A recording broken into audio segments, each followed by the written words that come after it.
할렐루야. 한 주간 잘 지내셨습니까? 이번 주간은 지난 주간은 특별히 우리 교회 또 귀한 행사를 하면서 많은 교제가 있었고 감사가 있었고 또 기쁨이 있었음을 우리가 압니다. 수고해 주신 분들께 다시 한 번 더 감사를 드리고 참여하지 못하신 분들 다음 기회에는 꼭 참여하실 수 있도록 특별한 일이 없는 한 6월 6일은 무조건 우리 교회에서 성도들과 함께 시간을 보낸다. 6월 6일 2024년 6월 6일 다른 일정 잡지 마시고 아프지도 마시고 그때는 함께 하시기를 바랍니다. 저와 여러분은 하나님이 친히 자기 형상을 따라 창조하신 최고의 글작품인 인생들이라 하는 것을 믿으십니까? 네, 우리는 하나님이 만드신 최고의 글작품들입니다. 우리를 만드신 하나님 아버지, 지금도 살아계신 그 아버지, 우리를 다스리시고 인도하시고 주관하시고 계시는 것을 믿으십니까? 네.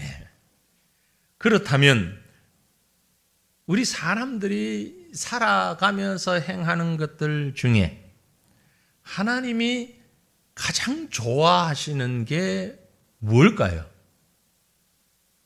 우리의 아버지 되시는 하나님이 가장 좋아하시는 것. 불고기? 하나님이 가장 좋아하시는 게 뭘까요? 현금? 아니에요. 예배입니다. 하나님이 가장 좋아하시는 것은 바로 예배입니다.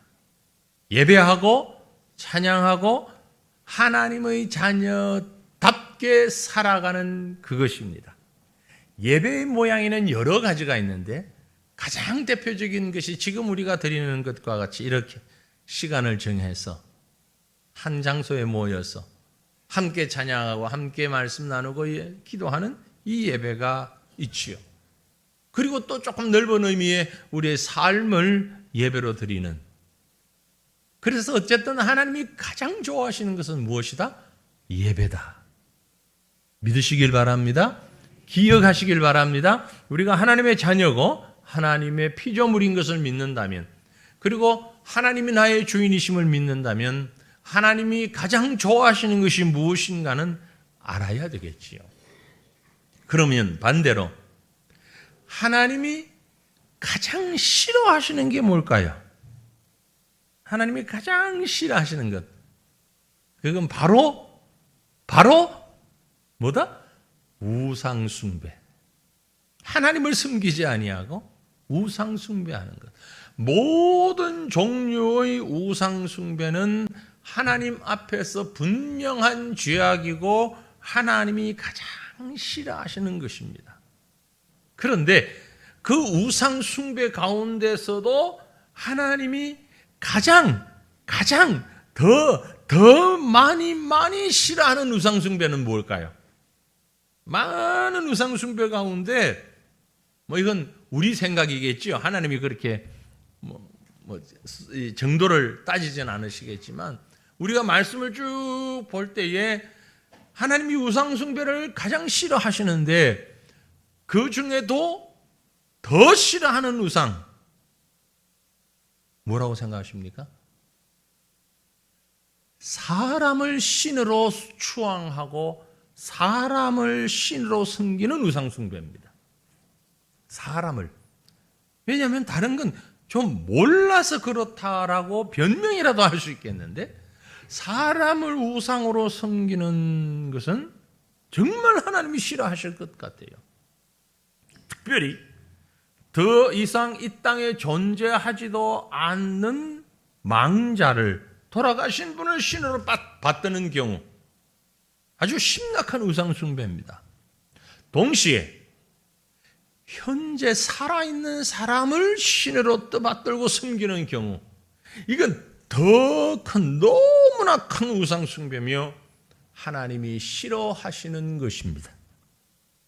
많은 이단들 중에 그런 자들이 있고 아직도 일부 국가에서는 왕을 마치 신으로 생각하고 섬기는 정말 무지하고 정말 하나님이 싫어하시는 것입니다. 그래서일까요? 하나님이 결코 용납하지 않으셨어요. 자기 자신을 신이라고 착각을 하면서 신으로 섬겨라고 했던 망령되이 살았던 인물, 성경에 대표적인 인물이 있습니다. 누구죠? 헤롯 왕이에요. 예수님 태어날 당시 헤롯 왕. 하나님의 영광을 가로챘어요. 자신이 신처럼 행세했어요. 그러자 하나님께서 그 헤롯 왕을 그냥 두지 않으셨습니다. 하나님이 쳐서 생명을 잃게 만들었는데 얼마나 비참하게 죽었는지 몰라요. 사도행전 12장 23절에 보면 헤롯이 영광을 하나님께 돌리지 아니하고 주의 사자가 그를 곧 친히 어떻게 죽었다? 벌레에 먹혀 죽었다. 벌레에 먹혀 죽었다. 벌레는 사람이 잡아서 죽일 수 있는 것이잖아요. 네? 그런데 그 벌레에 먹혀서 죽었다. 일설에 의하면 뭐 코로 벌레가 들어갔다, 귀로 벌레가 들어갔다 이렇게 주장하는 사람들도 있고, 어떤 역사에 보면 별의별 게 다 있어요. 어떤 사람, 어떤 역사책에 보면 구더기에게 물려 죽었다 이런 얘기도 있고, 뭐 또 어떤 사람은 이 벌레가 바이러스다, 보이지도 않는 바이러스에 어떤 감염돼서 죽었다, 여러 가지 썰이 있습니다. 그래서 어떤 성경, 영어로 번역된 성경에 보면 이 벌레를 바이러스라고 번역해 놨어요. 어쨌든 하나님이 심판하신 거예요. 여러분, 우리가 이런 모습을 볼 때마다 명심해야 하는 것은 우리의 경배 대상은 오직 하나님이라는 것. 살아계시고 전능하신 하나님만이 우리가 드릴 경배의 대상이고 예배의 대상임을 믿으시기를 간절히 바랍니다. 그렇다면 여러분, 하나님이 그렇게 좋아하시는, 이제 싫어하시는 건 두고 좋아하시는 예배가 뭘까요? 예배는 피조물인 인간이 창조주인 하나님을, 절대자인 하나님을 경외하며 그 하나님을 만나는 최고의 행위가 바로 예배인 것입니다. 그래서 성경은 예배를 창조주 하나님께 대한 인간의 가장 근본적인 의무요 본분이라고 설명하고 있습니다. 여러분, 주일이 기다려지고 예배가 기다려지고 예배가 우리 마음속에 기쁨이 되고 예배 시간 전이 설레어지는 그런 은혜가 함께 하시기를 축원합니다. 토요일만 되면 한숨을 푹 자고 내일 또 주일이니 교회 가야, 교회 가기 싫다, 안 가면 안 될까, 이런 게 아니고, 내일 주일이다, 주일이다, 빨리 자야지. 그리고 내일 무슨 옷을 입고 가지? 옷을 어떻게 입고 어떤 모습으로 누구를 만나고, 내일 주일이야. 하나님을 만나는 설렘 가득한 주일을, 기다리는 주일을 매주마다 함께 하시기를 간절히 바랍니다. 그런데 많은 사람들이 예배를 드림에도 불구하고 복을 받지 못하는 경우가 있어요. 하나님의 은혜를 누리지 못하는 경우가 있어요. 왜요? 무엇 때문일까요? 그것은 온전한 예배를 드리지 못하기 때문에 그렇습니다. 예배를 드리긴 드리는데 온전한 예배를 드리지 못하기 때문에. 하나님은 어떤 예배를 받으시냐? 참 예배를 받으십니다. 참된 예배를 받으십니다. 가장 대표적으로 우리가 온라인 예배를 경험했지 않습니까? 코로나 시기를 지나가면서 어쩔 수 없이 온라인 예배를 경험했는데 정말 온전히 예배 드렸습니까? 아니잖아요. 나도 알고 너도 알고 우리 다 알잖아요. 온라인 예배가 정말 제대로 예배가 됩니까? 제가 꼭 목사라서 하는 말이 아니지만 목사도 제대로 안 되는데, 솔직히 고백해 드리면 목사인 저도 온라인 예배를 드리려고 하니 정말 쉽지 않더라고요. 쉽지 않아요. 바른 자세로 앉아서 집중해서 드리는 예배가 쉽지 않아요. 예배를 온전히 하나님 앞에 드릴 수 있는 것, 너무나 귀한 일이고 복된 일입니다. 하나님이 주신 약속은 우리가 참된 예배를 드릴 경우에만 그 약속이 실현될 수 있는 것입니다. 반대로 믿음과 신실성이 결여된 예배, 현장에 나와 있다 할지라도 몸은 현장에서 같이 예배 드리는데 그러나 그 예배가 온전히 드려지지 못하고 생활 속에서 예배하는 성도의 삶을 산다고 하는데 그러나 그 삶이 온전한 예배가 되지 못하는 신실성이 결여된 예배, 하나님이 기뻐하시기보다는 오히려 진노를 촉발시킬 수 있다라는 것입니다. 오늘 봉독한 말씀을 보면 아주 두려운 말씀이 있어요. 섬뜩한 말씀이 있어요. 여러분이 제가 성경을 봉독할 때 성경에 이런 표현도 있어? 깜짝 놀란 분들도 계실 줄로 압니다. 이사야 선지자가 하나님의 말씀을 증거하면서 이스라엘 백성들에게 강력한 아주 강도가 센 그런 경고를 하고 있는 것입니다. 왜냐하면요, 이스라엘 백성들이 예배의 본질을 망각하고 눈에 보이는 형식에만 치우쳐 예배를 드리는, 그래서 하나님께서 그것을 망령되이 여겼기 때문입니다. 아마도 오늘날 우리 한국을 비롯한 전 세계의 성도들을 향한, 이 시대의 성도들을 향한 말씀이 아닐까. 말씀드린 대로 코로나를 지나오면서 많은 성도들이 교회의 좌석에서 떠났습니다. 교회를 떠나지는 않았는데 기독교인에게서 이탈된 건 아닌데, 물어보면 기독교인인데 예배를 참여하지 않는 그런 기독교인들, 세상 사람들이 볼 때는 문화적 차원의 기독교. 그래서 유럽이나 저는 서구 사회에서는 태어나서 세례 받을 때, 유아 세례 받을 때 한 번 가고, 결혼식 때 한 번 가고, 장례식 때 한 번 가고, 그래도 기독교인이다라고 얘기를 하는 것처럼 주일 예배와는 별 상관이 없는데 물어보면 기독교인이. 참 하나님 보시기에 얼마나 가슴이 답답할까. 그러면서 그들은 하나님께 예배 드린다고 그럽니다. 뭐 또 이 자리에 와 계시고 혹은 영상으로 예배를 드리는 분들 가운데서도 어쩔 수 없이 정말 병원에 누워서 예배 드리는 분이 오히려 더 간절히 예배 드릴 수 있을 것 같아요. 다른 어떤 것보다도. 그런데 그런 상황이 아님에도 불구하고 자기 편리에 따라서 이렇게 예배 드리는 그런 자들을 향하여서 주님이 너무너무 강력한 경고를 하고 계십니다. 본문 3절 말씀인데요, 여러분 이렇게 기록하고 있어요. 소를 잡아 드리는 것은, 이 소는 하나님 앞에 지금 제물로 드리는 소를 말하는 거예요. 하나님께 제사 드리는 행위를 말하는 겁니다. 하나님께 소를 잡아 제사 드리는 것은 살인함과 다름이 없이 하고, 괜히 소만 죽였다. 그런데 소를 죽인 게 아니라 사람을 죽인 것과 똑같다.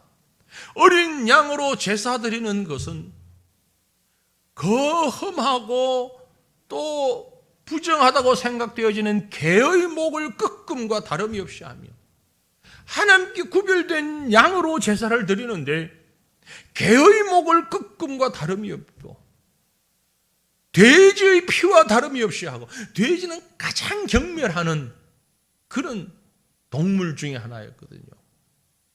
예? 그래서 유대 사회에서는요, 지금도 구약을 인정하는 문화 속에서는 돼지의 새끼, 가장 센 욕이에요. 엄청난 욕이에요. 우리는 강아지는 새끼가 없나? 말을 해야 되는데, 독스 베이비. 이거 엄청난 욕이잖아요. 그보다 훨씬 강한 것이 돼지의 새끼라고. 그만큼 돼지를 아주 부정하게 보고 있는데, 나름대로 양을 잡아서 제사를 드리는데 그 예물을 돼지의 피와 다름이 없이 하고, 분향하고 하나님께 제사를 드리는데 우상을 찬송함과 다름이 없이 행하는 그들, 자기의 길을 택하며 그들의 마음은 가증한 것을 기뻐하고 있다.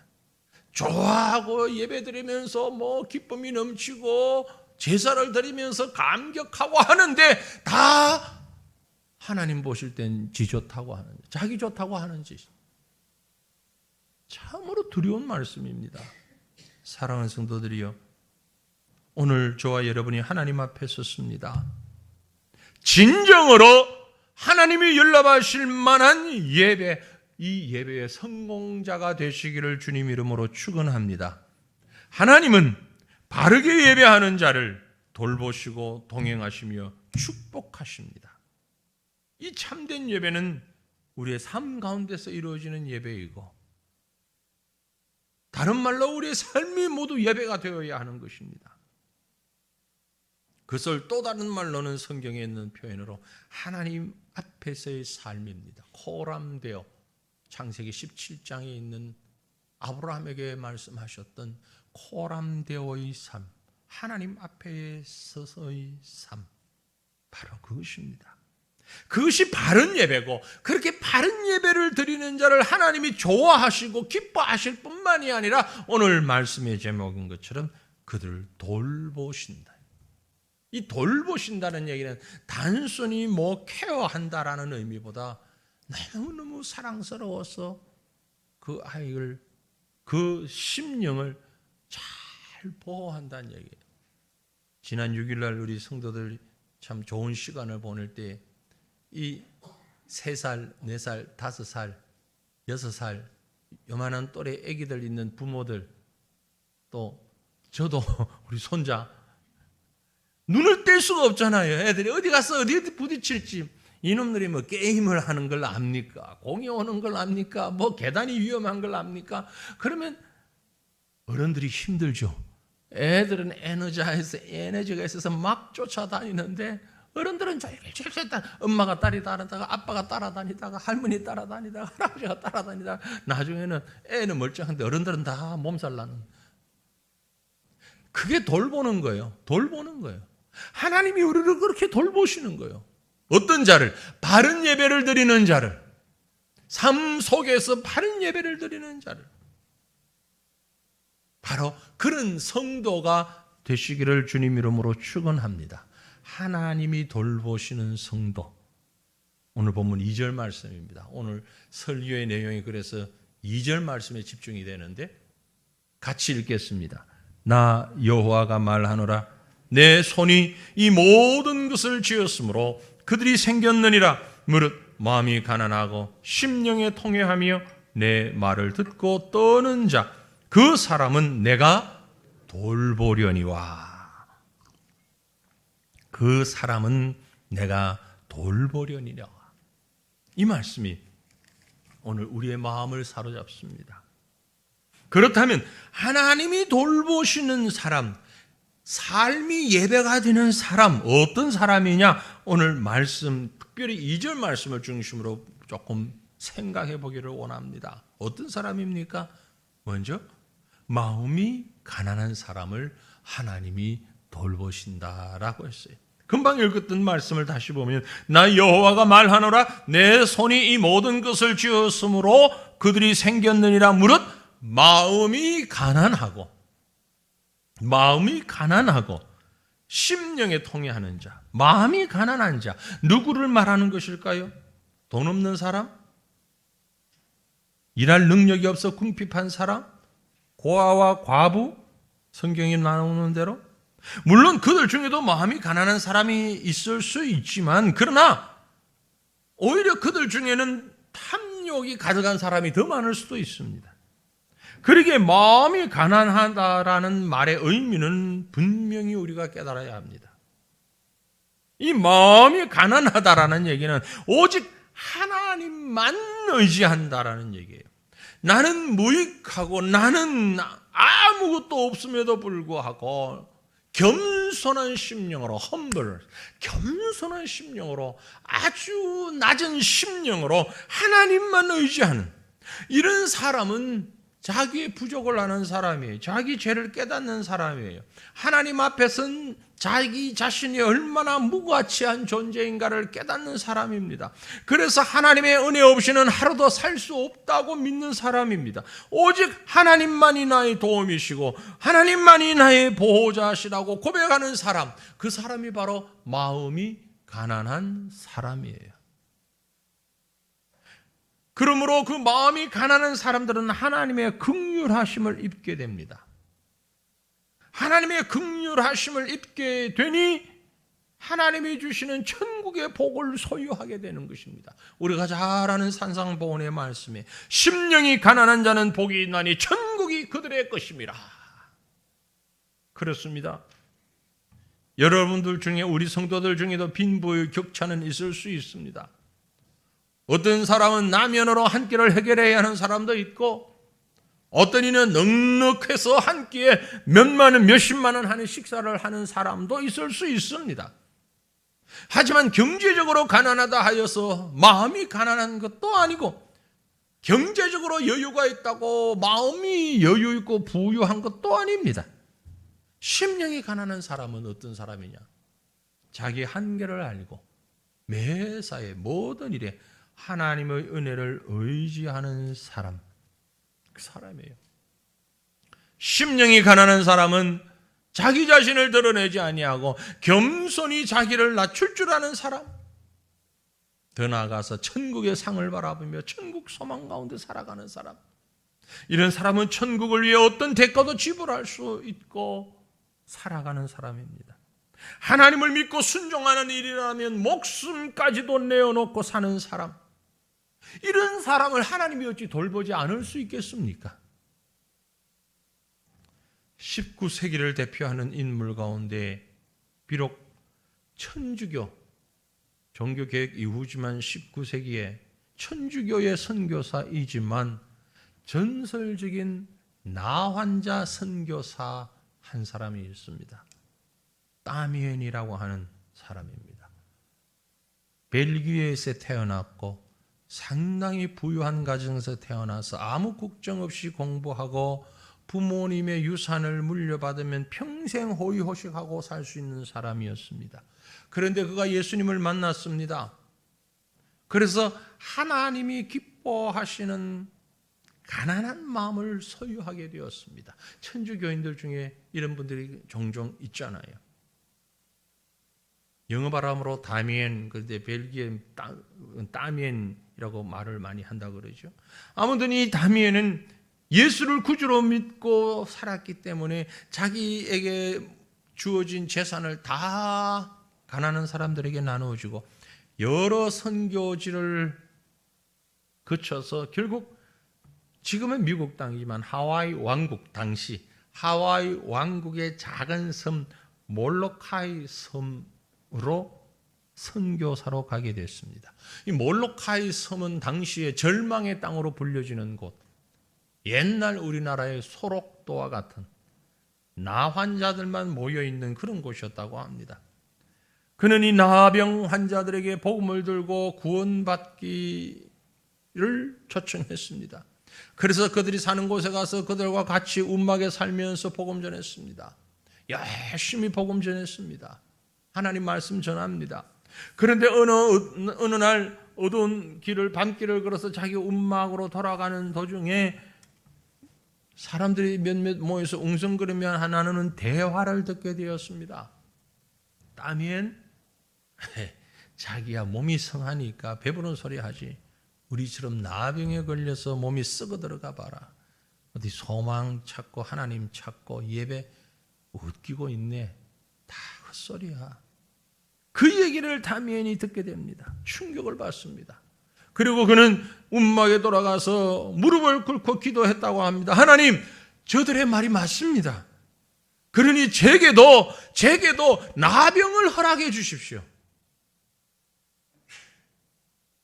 그리고 나병 환자들의 상처를 어루만지고 의도적으로 고름을 짜내면서 그들의 피를 만졌습니다. 같이 어울렸습니다. 얼마 가지 않아 그의 몸에 감각이 무뎌지고 눈썹이 빠지기 시작하고 손가락에 오므라들고 손가락 발가락 마디가 떨어져 나가면서 그도 나병에 걸렸던 것입니다. 그때 다면이 그렇게 기도했답니다. 하나님 감사합니다. 하나님 감사합니다. 이제야 비로소 제가 저들 앞에서 우리라는 말을 뜻뜻이 사용할 수 있게 되었습니다. 저의 기도를 들으시고 제게 나병을 허락해 주시니 정말 감사합니다. 그리고는 나가서 사람들마다 붙잡고 외쳤답니다. 하나님은 나병에 걸린 우리도 사랑하십니다. 그 모습을 보고 감동하지 않을 사람이 누가 있습니까? 그곳에 있는 많은 나환자들이 마음의 문을 열고 다멘이 전하는 예수를 받아들였다고 합니다. 그래서 절망과 죽음의 섬이었던 몰로카이가 소망과 생명의 섬으로 바뀌게 되어진 것입니다. 사랑하는 성도들이여, 오늘 우리도 가난한 마음을 가질 수 있기를 축원합니다. 내가 가지고 있는 그 무엇, 그것을 자랑할 것이 아니라 하나님이 원하시는 것을 갖기 위하여서 하나님 앞에 기도하는, 하나님 앞에 내 자신을 내어놓는, 자신을 비워놓는, 이것이 바로 가난한 자의 마음입니다. 우상과 욕심과 교만을 다 내려놓을 수 있기를 바랍니다. 오직 하나님만 의지하는 마음이 가난한 사람 된다는 사실을 알고 그렇게 심령이 가난한 저와 여러분 될 수 있기를 주님 이름으로 축원합니다. 또 한 가지, 하나님이 돌보시는 사람은 어떤 사람이냐? 통회하는 사람입니다. 통회하는 사람. 좀 전에 봤던 본문 2절 말씀에 무릇 나 여호와가 말하노라 내 손이 이 모든 것을 지었으므로 그들이 생겼느니라. 무릇 마음이 가난하고, 그리고 그 다음에 심령에 통회하며 라고 했어요. 심령에 통회하며. 통회라는 말, 이 말은 자기 모습을 부끄럽게 여기며 슬퍼한다는 말입니다. 나아가 아주 심하게 아파하고 고통스럽게 후회한다라는 말입니다. 산상본의 마태복음의 표현에 보면 애통한다라고 나와 있죠. 애통하는 자는 복이 있나니 그들이 위로를 받을 것임이라. 애통한다. 모른, 영어에 mourn이라고 했는데 이것은 아주 심한 고통이에요. 정신적으로 말하면 가장 사랑하는 가족을 잃어버리고 가장 가까운 자가 세상을 떠났을 때 뭐 체면 뭐 따지 않고 눈물을 감출 수 없이 흘려버리는 그런 애통하는 마음. 육체적으로 말하면 너무 아파서, 그 아픈 정도가 너무 아파서 창자가 끊어지는 거예요. 배가 아파서 떼굴떼굴떼굴 구르는, 이게 바로 애통입니다. 모른. 이런 사람을 하나님은 돌보신다는 거죠. 왜? 근데 왜 무엇 때문에 애통하느냐가 중요하죠. 애통해야 하는 이유는 자기 자신의 죄에 대해서 깊이 슬퍼하고 철저하게 회개하는 자를 말합니다. 그렇게 애통하는 자에게 하나님이 위로가 임할 것이라는 것이죠. 좀 더 구체적으로 하나님 앞에 나아가 예배하는 자들의 애통은 하나님과 나 사이를 갈라놓은, 하나님과 인간 사이를 갈라놓은 죄악, 불의에 대하여 애통하고, 더 나아가 자기를 드러내며 자기를 자랑했던 자기 의에 대하여서 애통하며 통회하는 겁니다. 이것이 없이는 우리가 하나님 앞에 나갈 수 없고, 이것이 없이는 하나님 앞에 바른 예배가 드려질 수 없기 때문에, 사랑하는 성도들이여, 진정으로 위로받기 원하십니까? 여러분의 마음 깊은 곳에서부터 참 위로와 용기를 얻고 싶습니까? 그런 분이 계시다면 애통하는 심령으로 하나님 앞에 설 수 있기를 바랍니다. 아니, 하나님 앞에 엎드릴 수 있기를 바랍니다. 세상 어디에서도 경험해 보지 못한 참 위로가 여러분의 심령 가운데 임할 것입니다. 하나님의 위로는 애통하는 모든 자에게 내려집니다. 애통의 기회를 잃어버리면 가룟 유다와 같이 비극적인 사람이 됩니다. 여러분, 성경을 다 아시는데 가룟 유다와 베드로 누가 더 나쁜 사람입니까? 누가 더 나쁜 짓을 했습니까? 어찌 보면 만약에 법정에서 재판을 한다면 가룟 유다보다는 베드로가 더 무거운 형벌을 받을 수 있는 죄를 범하지 않았을까요? 그런데 가룟 유다와 베드로의 차이점은 뭡니까? 베드로는 애통하며 회개할 수 있는 기회를 잡았고 가룟 유다는 그 기회를 놓쳤습니다. 회개하지 않았어요. 애통하지 않았어요. 여러분이요, 기회를 놓치지 마시기를 바랍니다. 하나님이 여러분에게 주신 기회를 놓치지 마시기를 바랍니다.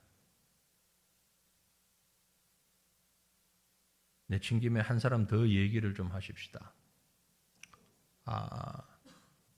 아주 유명한 프랑스의 사실주의 대표 작가 모파상이라는 글을 여자의 일생이라는 글을 적은 모파상, 기드 모파상. 이 사람은요, 아주 비참하고 정말 세상적으로 봐도 뭐라고 표현해야 될까요? 너무 잘못된 인생을 산 사람이거든요. 그런데 젊을 때 이분은 신학교에 다녔습니다. 예수를 믿고 신학교에 다니다가 신학교에서 퇴학당했어요. 왜 퇴학당했냐면은 너무 방탕한 생활을 했기 때문에 신학생이면서 학교에서 잘랐어요. 퇴학시켰어요. 신학교에서 퇴학당하니까 그 시간부로 신앙과 결별을 했습니다. 그리고 자기 인생의 주인이 예수가 아니라 자기 자신이 주인이라고 생각하며 내가 주인인 인생을 살겠다고 살았습니다. 퇴학당하고 한 10여 년 지난 때까지 문학을 열심히 공부하고 작품을 만들다가 그 작품들이 엄청난 베스트셀러가 되었습니다. 돈을 많이 벌었습니다. 지중해에 요트를 가지고 있었고 엄청난 저택을 가지고 있었고 파리에서 호화 아파트를 가지고 쉴 틈 없이 연회를 하면서 잔치를 할 때마다 아내가 바뀌고 애인이 바뀌고 허랑방탕한 생활을 했습니다. 그런데도 많은 문학 비평가들은 그에게 찬사를 보냈고 군중들은 그에게 박수를 쳤습니다. 은행에는 쓰고도 남은 수억의 돈이 가득했습니다. 그러나 그의 복잡한 이성관계로 인해서 1877년경부터 매독으로 건강에 문제가 생깁니다. 당시 매독은 불치병입니다. 지금은 치료할 수 있지만 그때는 한 3년쯤 지나면서 매독 때문에 시력장애 증상이 생깁니다. 온몸에 그 균이 퍼지기 시작했습니다. 더 이상 작업을 계속하기가 어려워졌습니다. 건강은 악화되고 1892년 1월 1일 새해가 시작되는 날 그는 아무 이유 없이 자기가 사용하던 책상에서 사용하던 봉투를 찢는 칼을 가지고 스스로의 목을 찔러 자살을 시도합니다. 주변 사람이 발견하고 가까스로 목숨을 구했지만 이미 그는 정신병자가 되어서 정신병동에서 발작을 일으키다가 그 다음 해 7월 6일 42살로 세상을 마감합니다. 제가 드리고 싶은 얘기는 그의 산소에 묘비에 쓴 글입니다. 과연 뭐라고 써놓았을까요? 제가 가끔 그 말씀드리는데 여러분의 묘비에는 뭐라고 써주시면 좋겠습니까? 오늘 예배가 끝나면 저한테 빨리 알려주세요. 그럼 제가 잘 메모해 놓을게요. 여러분 묘비에 이렇게 쓰기를. 이 모파상의 묘비에 이렇게 썼답니다. 나는 모든 것을 소유하고자 했지만 결국 아무것도 갖지 못했다. 그는 부자의 꿈을 이룬 것 같았지만 실상은 비참한 인생을 살았던 사람입니다. 많은 명성, 부귀영화 누렸습니다. 그러나 그는 아무것도 가진 것이 없다고 했습니다. 왜요? 왜 그랬을까요? 이유는 하나님 없는 삶을 살았기 때문입니다. 여러분 기억하십시오. 요한복음 14장 27절 말씀 기억하십시오. 평안을 너희에게 끼치노니 곧 나의 평안을 너희에게 주노라. 내가 너희에게 주는 것은, 내가 너희에게 주는 평안은 세상이 주는 것과 같지 아니하리라. 너희는 마음에 근심하지도 말고 두려워하지도 말라. 내가 주는 평안은, 주님이 주시는 평안은 세상의 평안과는 본질적으로 다른 것입니다. 이 평안을 누릴 수 있는 저와 여러분 되시기를 간절히 바랍니다. 그런 자는 하나님이 돌보시는 자인 것입니다. 하나님이 주시는 평안, 통회하는 자에게, 애통하는 자에게 하나님이 주시는 위로, 애통하는 자가 복이 있나니 그가 하나님의 위로를 받을 것이라. 그 위로가 바로 평안인 것이에요. 영원한 평안이에요. 이 땅에서 누리는, 그리고 천국에서 누릴 수 있는 영원한 평안. 사랑하는 성도들이여, 진정으로 자신의 죄를 깨닫고 하나님의 은혜를 힘입어 통회하는 믿음의 사람들에게 나의 평안을 너희에게 주노라. 그 위로하심을 받게 되어지는 것을 믿으시기를 바랍니다. 마지막으로 하나님이 돌보시는 사람은 말씀을 따르는 사람입니다. 말씀을 따르는 사람. 2절 말씀 다시 한번, 이제 우리 마지막이니까 같이 한번 읽겠습니다. 나 여호와가 말하노라. 내 손이 이 모든 것을 지었으므로 그들이 생겼느니라. 무릇 마음이 가난하고 심령에 통회하며 내 말을 듣고 떠는 자, 그 사람은 내가 돌보려니와. 아멘. 내 말을 듣고 떠는 자를 하나님은 돌봐주십니다. 떤다. 마음이 떤다. 막 떨린다는 얘기예요. 추워서 떨리는 것과는 전혀 다릅니다. tremble이라는 말. 떨린다. 목소리가 막 떨린다. tremble out prayer. 막 떨리는 목소리로 기도한다는 얘기예요. 새 번역에서는, 다른 한국말 번역에는 뭐라고 했냐면, 나를 두려워하고 내 말을 따르는 사람. 두려워한다. 내 말을 두려워하고. 너무너무 대단한 분 앞에 서서 벌벌 떠는, 대통령 앞에 서면 떨릴까요? 별로 떨릴 것 같지 않은데, 혹시 여러분 떨릴 것 같아요? 미국 대통령 앞에 서면 좀 더 많이 떨리겠네. 왜? 말이 잘 안 통할 수도 있으니까 더 떨리겠지. 이런 떨림, 하나님 앞에서 떠는 자, 그 말씀 앞에서 두려워하고 떠는 자, 내 말을 따르는 사람, 이런 사람은 내가 돌본다를 새 번역에는 내가 좋아한다. 하나님의 말씀을 믿고 떠는 사람은 하나님이 제일 좋아하시고 또 돌보시는 사람입니다. 목사가 설교를 할 때도 보면요, 죄송합니다, 제 얘기를 하는데, 목사가 설교할 때 제일 이쁜 성도가 어떤 사람인 줄 아세요? 화장 이쁘게 하고, 아니에요. 전혀 아니에요. 좋은 옷을 입고 온 사람? 아니에요. 그건 더군다나 아닙니다. 특별히 전 더 그렇습니다. 왜? 시력이 안 좋으니까. 여러분, 화장했는지 안 했는지 진짜 몰라요, 지금. 그러니까 목사한테 보이려고 화장할 필요도 없고요, 좋은 옷을 입을 필요도 없고요. 설교하는 사람으로서 제일 이뻐 보이는 사람은 아멘 하는 사람이에요. 왜? 그 말을 잘 듣는 사람, 들으니까 아멘 하지.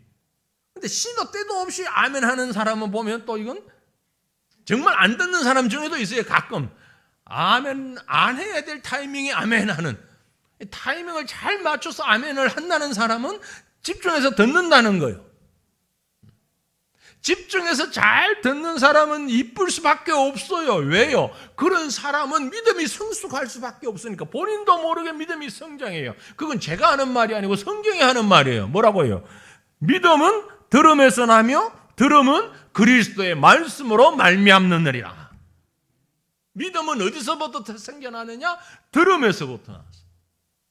그래서 어떤 사람이 믿음 좋은 사람이냐면요, 밖에서의 생활은 제가 다 볼 수 없으니까 일단 예배 드릴 때, 설교할 때 앞에 나와가지고 그 말씀에 집중해서 듣는 사람, 눈이 초롱초롱하면서 아주 그 말씀에 빨려들면서 아멘 하는 사람, 그 사람 믿음 좋을 수밖에 없어요. 왜? 말씀을 들으면 믿음이 성숙해진다고 얘기하고 있으니까요.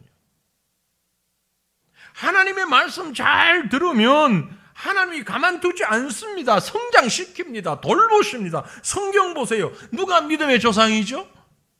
아브라함요. 아브라함은 하나님 말씀 잘 들었어요. 그래서 하나님 말씀에 그대로 순종했습니다. 결국 약속대로 엄청난 복을 누리고 믿음의 조상 되었습니다. 어린 사무엘, 어려서부터 하나님 말씀 잘 들었습니다. 결국 이스라엘의 위대한 선지자, 왕을 세우는 선지자가 되었어요. 사랑하는 성도들이요, 오늘 저도 여러분도 우리 교회 모든 성도들이 주님 앞에 설 때마다 사무엘처럼 고백할 수 있었으면 좋겠어요. 뭐라고 고백할까요? 다 같이 따라 하십시다. 말씀하옵소서, 주의 종이 듣겠나이다. 아멘. 날마다 외치십시오. 말씀하옵소서, 주의 종이 듣겠나이다. 설교 시간 아니라 장에 갈 때도, 잠잘 때도, 잠에서 깨어났을 때도 우리 입에서 입버릇처럼 나오는 말이 말씀하옵소서, 주의 종이 듣겠나이다. 하나님 말씀 잘 듣고 잘 따르는 사람, 하나님이 좋아하시고 돌보시고 은혜 베푸시는 줄 믿습니다. 사랑하는 성도들이요, 평범하게 신앙생활을 하기보단 하나님 앞에서 자신의 죄를 통회하고 온전히 헌신할 수 있기를 바랍니다. 하나님이 돌보시는 사람은 마음이 가난하고 애통하고 하나님 말씀에 전적으로 순종하는 사람들, 한마디로 얘기하면 하나님을 온전히 바라보고 하나님만 바라보고 하나님께만 귀를 기울이고 하나님 중심으로 살아가는 자, 하나님이 특별히 돌보시게 되는 것입니다. 다른 말로 전적 신뢰. 하나님 하시는 말씀으로 표현하면 나만 믿어, 하나님만 믿고 따르는 성도들 되시기를 바랍니다. 이것이 온전한 예배자요, 영원하신 하나님의 돌보심을 받는 자요,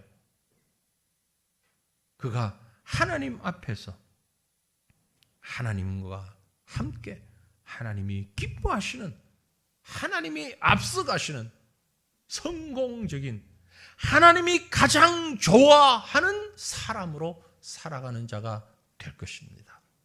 간절히 원합니다. 하나님이 가장 싫어하시는 것을 행하지 마시고 하나님이 가장 좋아하시는 바른 예배의 삶, 하나님만 바라보는 삶을 살아가는 저와 여러분 될 수 있기를 주님 이름으로 축원합니다.